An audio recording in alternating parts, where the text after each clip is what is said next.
예, 2022년 국어국가직 한국사 해설을 시작하도록 하겠습니다. 자, 1번 갑니다.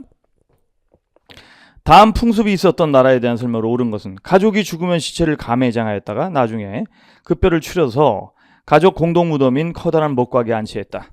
목각 입구에는 죽은 자가 먹을 양식으로 쌀을 담은 항아리를 매달아놓기도 했다. 삼국지 위서동이전. 이거 그냥 옥저잖아요. 그죠? 가장 기본적인 문제죠. 민면의제라는 혼인 풍습이 있었다.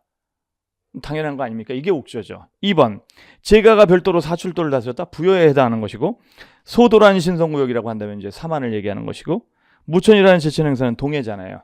이거 자체가 이미 난이도 극하죠. 그 다음에 2번 갑니다. 우리나라 유네스코 세계유산에 대한 설명으로 옳지 않은 것은 미륵사지라고 한다면 이제 백제문화유적지구가 익산유적지구, 그 다음에 이제 부여유적지구, 공주유적지구가 있잖아요. 그 익산유적지구에 포함되어 있는 거죠. 미륵사지에는 목탑 양식의 석탑이 있다. 가장 거대하잖아요. 건물처럼 생겼고, 미륵사지 석탑은 여러분들 목탑 양식이라는 거. 이것도 기본이죠. 그 다음에 부여 정림사지에는 백제의 5층 석탑이 남아있다. 맞습니다. 부여 능산리 고분에는 계단식 돌무지 무덤이 있다. 계단식 돌무지 무덤이라고 한다면 한성백제 유적군에서 뭐예요, 여러분들? 석촌동 고분, 그 다음에 이제 장군총, 고구려의 장군총, 이런 게 계단식 돌무지 무덤 아닙니까? 능산리 고분은 모두 다 굴식 돌방 무덤 아닌가요? 그죠? 수없이 연습했고 수없이 설명했던 부분입니다. 정답은 3번이 되겠죠. 무령왕릉에는 무덤 주인공을 알려주는 지석이 있었다. 이것도 뭐 그냥 지석이 있었다라고 가르칩니까? 영동대장군 백제삼화왕 연 62세 어쩌고저쩌고 붕 해갖고 나오잖아요. 그죠? 자, 그래서 정답은 3. 그래서 이것도 역시 난이도 극하. 3번도 난이도 극하입니다. 조선시대 관청에 대한 설명으로 옳은 것은 사간원. 사간원이라고 하는 것은 여러분들 논박, 간쟁, 그죠? 서경권을 행사하는, 그리고 이제 관리에 대한 탄핵까지도 할 수 있는 관청입니다. 교지를 작성했다고 한다면은 이거는 여러분들 어디가 되는 겁니까? 예문관 아닌가요? 그리고 한성부, 시정기를 편찬해요. 시정기는 이거 춘추관에서 편찬하는 거잖아요. 한성부는 요즘으로 보면 서울시청에 해당하는 것이고, 춘추관, 외교문서를 작성했다고 한다면 승문원이 있죠. 그죠? 춘추관 역사를 관정하고 시정기를 편찬하고 하는 것이죠. 승정원 국왕의 명령을 출납했다. 왕명 출납. 정답 4번이죠. 이거 역시 난이도는 극하하하, 지하를 파고듭니다. 난이도가 3번까지. 4번 갑니다. 여기서 틀렸다라고 한다면 진짜 극단적으로 얘기했을 때 공무원 시험 포기해야 돼요. 이 정도라고 한다면, 1, 2, 3번을 틀렸다라고 한다면 이건 말이 안 되는 얘기죠. 그죠? 자, 4번 갑니다. 가에 대한 설명으로 옳은 것은, 이것도 난이도 극하거든요. 3.1운동 직후에 만들어진 가는 연통제라는 비밀 행정조직을 만들었다. 그럼 연통제를 만들었다라고 한다면 바로 임시정부로 나와야 되는 거 아닌가요? 1. 외교운동을 위해서 미국의 구미위원부를 설치했다. 워싱턴에 2층 건물이 있었는데 이승만, 그 다음에 김규식이 있었다. 구미위원부 활동을 했고, 김규식은 이제 이승만하고 갈라선 다음에 다시 중국으로 돌아왔다, 이런 얘기를 한 적이 있습니다. 그죠? 1번이네요, 답이요. 독립의군부는 1912년에 만들어진 겁니다. 국내에서 임병찬, 고종의 밀면을 받아서. 그러면 이제 임시정부가 만들어지기 훨씬 전이죠. 1912년이라고 한다면 임시정부는 1919년에 만들어졌으니까. 서울진공작전이라니요. 이거는 한말이잖아요. 1908년. 그리고 대한매일신보를 창간했다는 것도 한말이잖아요, 이게. 예? 1904년. 이게 말이 안 되죠. 정답이 1번입니다. 아예 시대가 맞지 않잖아요. 예? 자, 5번 갑니다. 가나승려에 대한 설명으로 옳은 것은 가. 중국 유학에서 돌아와서 부석사를 비롯한 여러 사원을 건립했으며 화엄 10차리라고 하죠. 문무왕이 경주에 도성을 성곽을 쌓으려고 할 때 만류한 일화로 유명하다. 이거 의상대사잖아요. 나. 진골 출신으로 대국통을 역임했으며 선덕여왕에게 황룡사 구축 목탑을 건의했다. 자장이잖아요. 자, 가. 의상. 모든 것이 한마음에서 나온다는 일심세상을 제시했다. 이거는 원효가 되겠고, 가는 화엄일승 법궤도를 만들었다. 크잖아요. 2번이 정답이죠. 왕호천 축국전이라는 여행기를 남겼다라고 하면 해초가 되는 것이고요. 교관겸수라고 한다면 고려의 승려인 의천이 되겠죠. 이것도 난이도 극하, 역시 지하를 파고드는 난이도가 되겠습니다. 자, 6번 갑니다. 가왕에 대한 설명으로 옳은 것은 당현종 개원 7년에 대조영이 죽으니 그 나라에서 사사로이 시호를 올려 고왕이라고 했다. 아들 가가 뒤이어 왕에 올라 영토를 크게 개척하니 무왕이잖아요. 예? 대무의 무왕. 자, 대조영을 고왕이라고 했으니까 대조영이 개국자니까 그 다음에 2대 국왕은 고왕 아닙니까? 무왕 아닙니까? 무왕. 1번 수도를 상경성으로 옮겼다. 이건 문왕이죠. 중상동, 중경에서 상경으로 다시 동경으로. 해동성국이라 불린 만큼 전성기를 이뤘다. 이건 선왕 이후가 되는 거 아니에요? 선왕 이후에 해동성국이라는 그런 칭호를 받았다. 자, 장문우를 지켜서 당의 떵저우 등주를 산둥성을 공격했다. 3번이 정답인 것이죠.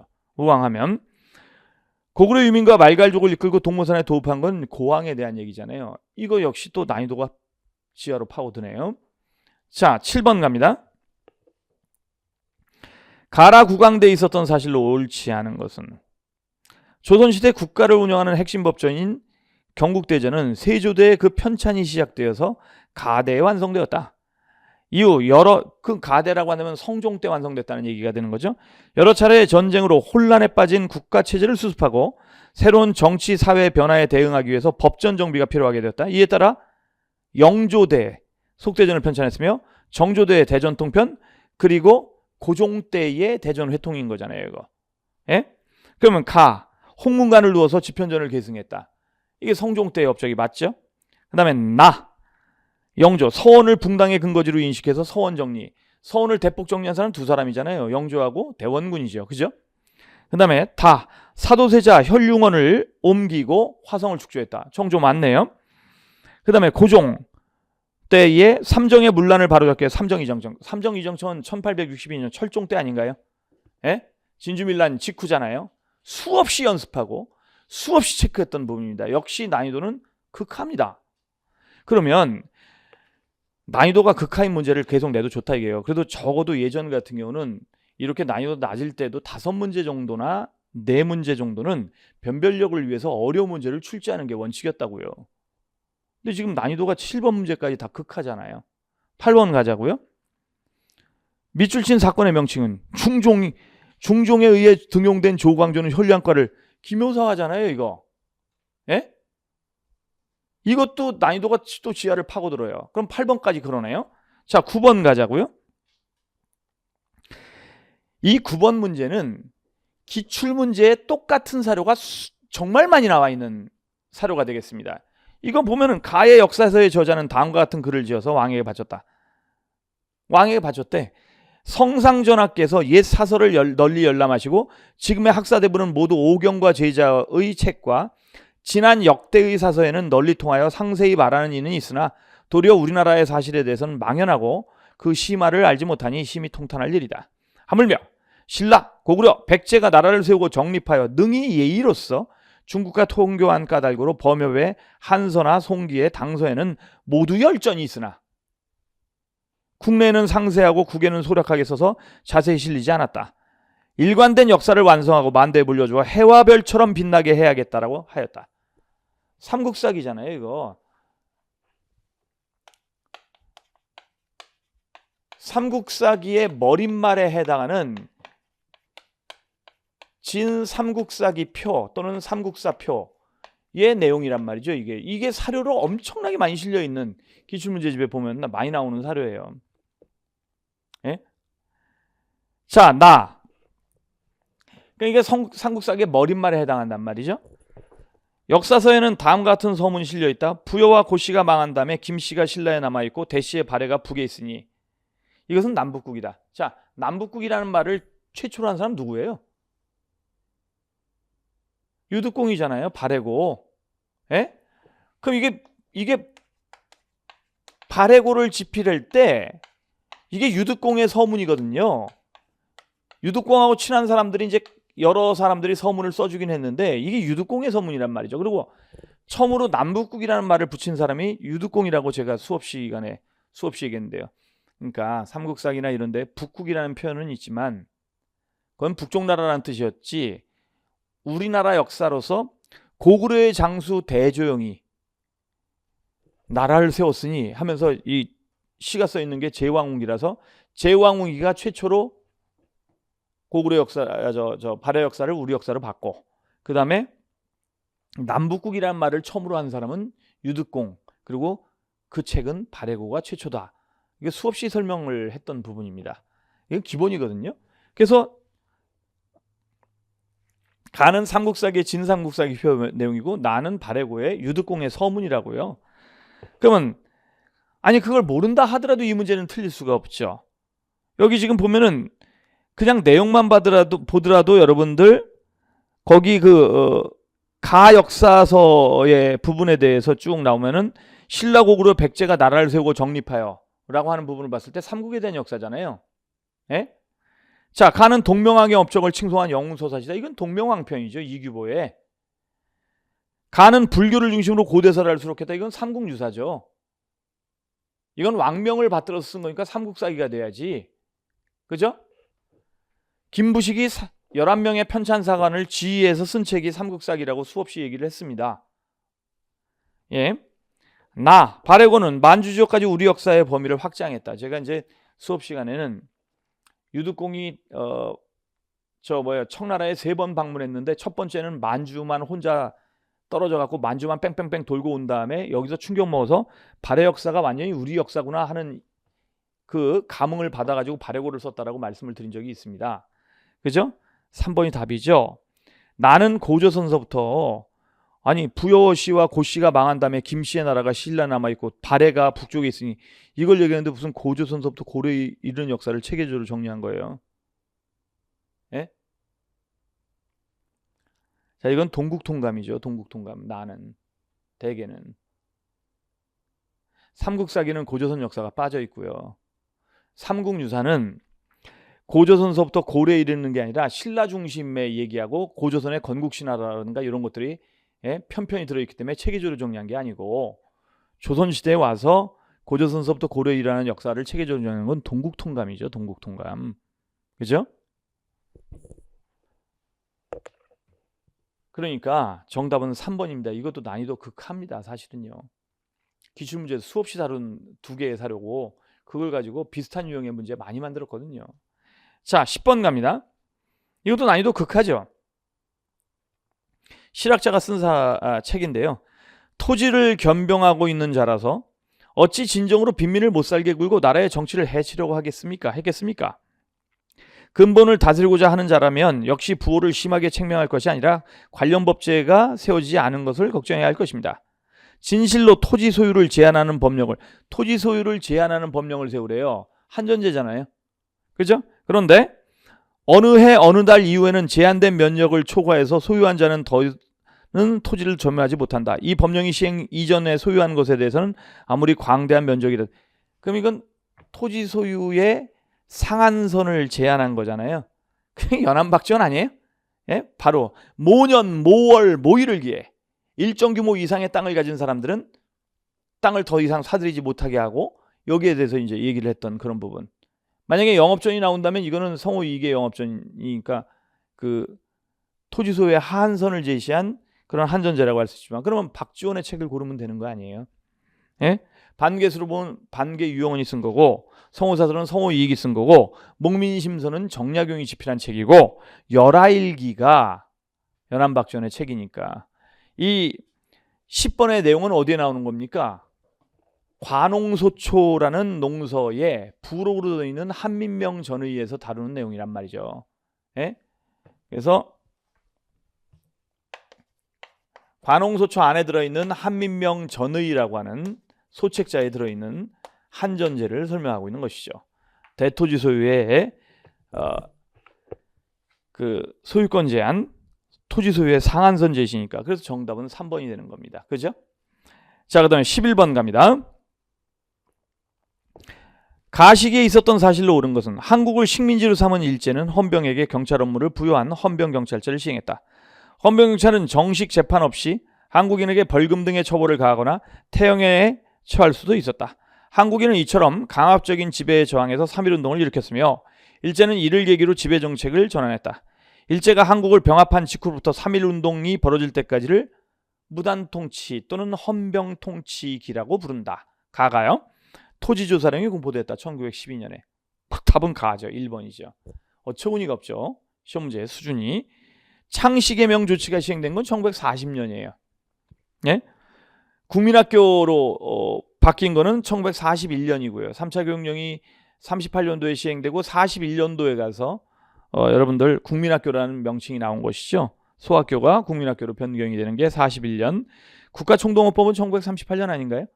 그러면 이건 그냥 기본 정답 1번이잖아요. 자, 여기까지 어떻습니까? 10번이 약간 난이도 극하 정도는 아니고 하 정도라고 한다면, 그죠? 그 한 문제를 제외하고 나머지 문제들은 진짜 껌이죠. 12번 갑니다. 밑줄 친 그의 설명으로, 대한 설명으로 옳은 것은 한국 국민당을 이끌던 그는 독립운동 세력을 통합하고자 한국독립당을 결성해 항일 운동을 주도했다. 광복 직후 귀국한 그는 정부 수립을 위해 활동을 이어갔으며 한국국민당 1935년 임정에서 만든 거 아니에요? 예? 내가 수업 시간에 누누이 한국국민당 임정, 그래서 민족혁명당으로 합류하지 않고 김구 선생이 1935년도에 한국국민당을 이끌었다고 말씀을 드렸고, 그 다음에 1940년에 통합한국독립당이 만들어지는 거 아닙니까? 그 다음에 김규식과 더불어서 몰라도 김규식과 더불어서 남북협상을 위해 평양을 방문했다라고 하면 김구 선생이잖아요. 모를 수가 없는 내용이죠. 이건 김구 선생이라는 거를. 예? 좌우합작위원회를 구성해서 좌우합작 7원칙을 발표했다. 좌우합작위원회를 구성한 거는 여운형 선생과 김규식 아닌가요? 예? 김구 선생은 좌우합작위원회에 참여를 안 했다라고 말씀을 드렸어요. 좌우합작 7원칙에 대해서는 찬성했지만 좌우합작위원회는 가담하지 않았다. 광복 직후 안재홍 등과 함께 조선건국준비위원회를 만들었다. 이것도 여운형 선생이죠. 무장항일 투쟁을 위해 하와이로 건너가서 대조선 국민군단을 결성했다. 박용만, 무형국가론을 주장했던 박용만이 1914년 하와이에서 대조선 국민군단을 만듭니다. 자, 모스크바 삼국 외상회의의 결정사항이 알려지자 신탁통치 반대 운동을 펼쳤다. 뭐 귀상국민회의라든가 이런 걸 만들어서 김구 선생이 강력하게 펼친 거죠. 그 정답은 기본적으로 4번입니다. 이거 역시 난이도 하입니다. 재헌국회에 대한 설명으로 옳은 것은 재헌국회는 헌법을 제정한 초대국회 2년 임기를 얘기하는 것이죠. 1948년서부터 50년까지 무소속이 가장 많이 당선됐던 그런 국회를 얘기하는데, 반민족행위 특별조사위원회를 구성했다. 당연한 얘기죠. 한일 기본조약 체결에 반대하는 성명을 내놓았다. 재헌국회가 1948년서부터 1950년까지 존재했는데 1960년대에 추진돼 가지고 1965년에 완성되는 한일 기본조약 체결에 반대하는 성명을 낼 수가 있나요? 재헌의회에서? 말이 안 되는 얘기죠. 근데 더 말이 안 되네요. 7.4남북 공동성명을 발표했대요. 72년도에. 재헌의회가 72년까지 유지가 됩니까? 통일주의 국민회의에서 대통령을 뽑는다는 내용의 개헌안을 통과시킨 게 72년 12월 달인데 유신헌법 아니에요 이거? 그러면 이런 거는 완전히 수능형 문제죠. 이거는 너무 기가 막혀서 난이도 극하도 아니에요. 이거는요. 요즘에 나오는 미친 수능 문제하고 똑같은 형식이죠. 조선시대의 만화를 딱 해놓고서랑은 만화 내용을 담아놓고는 현재 수능 문제가 그렇지 않습니까? 다음과 같은 시대에 이러한 일이 로 옳은 것을 해놓고 1. 경부고속도로가 건설되었다. 2. 88올림픽이 개최됐다. 3. 화백회의가 열렸다. 4. 도병마사가 개최됐다. 5. 조선 후기 상황을 딱 묶어놓고 5가 정답. 이런 문제들 똑같잖아요. 지금 수능 형태하고. 이거 농락하는 문제예요. 이거 진짜 공부한 학생들에 대한 예의도 아니고요. 1번입니다. 14번 갑니다. 밑줄 친 그에 대한 설명으로 옳은 것은 고종이 즉위한 후에 실권을 장악하는 그는 러시아를 견제하기 위해 천주교 선교사를 통해 프랑스와 교섭하려 했다. 하지만 천주교를 금지해야 한다는 유생들의 주장이 높아지자 다수의 천주교도들과 선교사를 잡아들여 처형한 병인박해를 일으켰다. 이후 고종의 친정이 시작됨에 따라 물러난 그래요. 그는 이모군란이 일어났을 때 잠시 권력을 장악했지만 99인과 손을 잡고 청군의 개입으로 곧 물러났다. 청으로 끌려갔다는 거죠. 흥선대원군을 얘기하는 겁니다. 미국의 보빙사절단이 파견된 건 1983년이고 흥선대원군은 1873년에 물러났죠.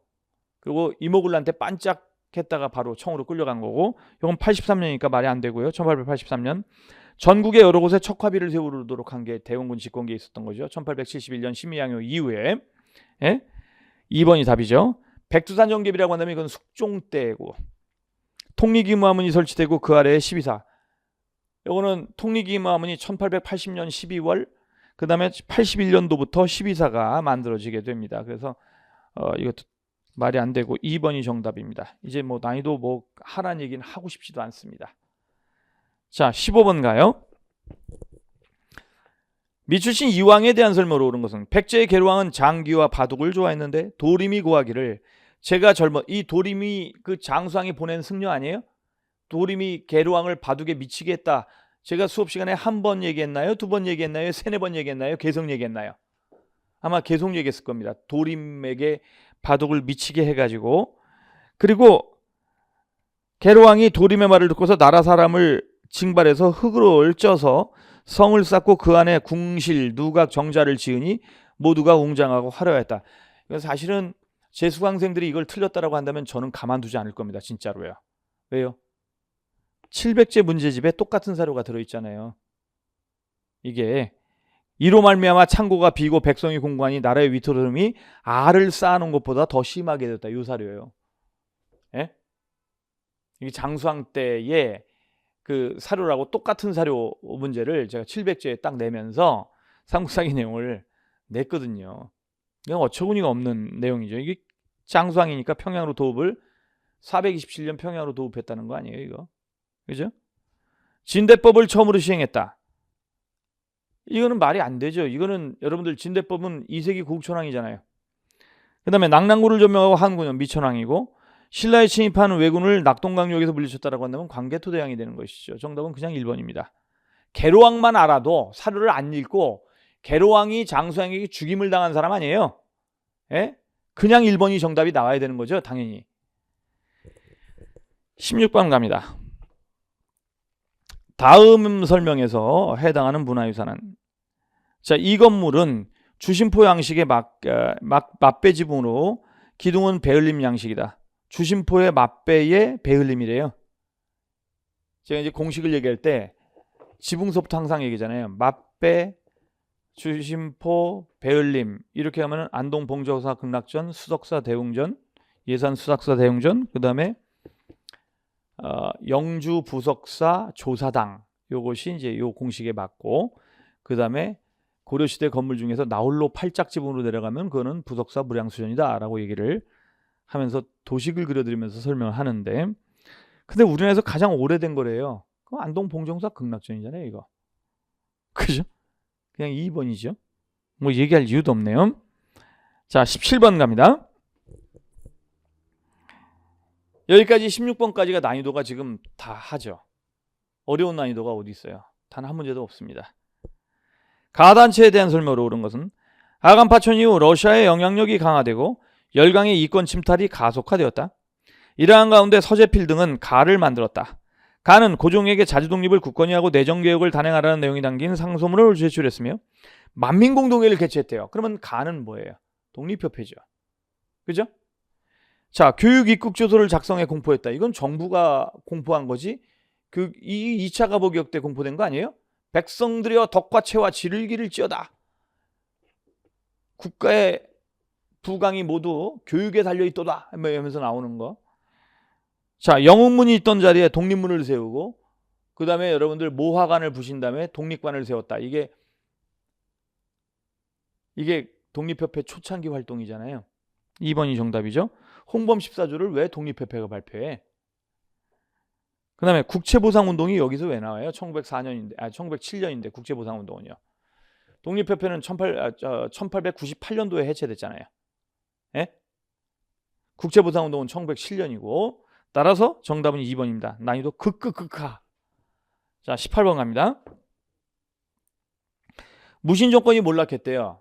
뭐 1270년 정도가 되겠죠. 공민왕이 즉위했대네요. 그럼 그 사이의 내용이 되겠습니다.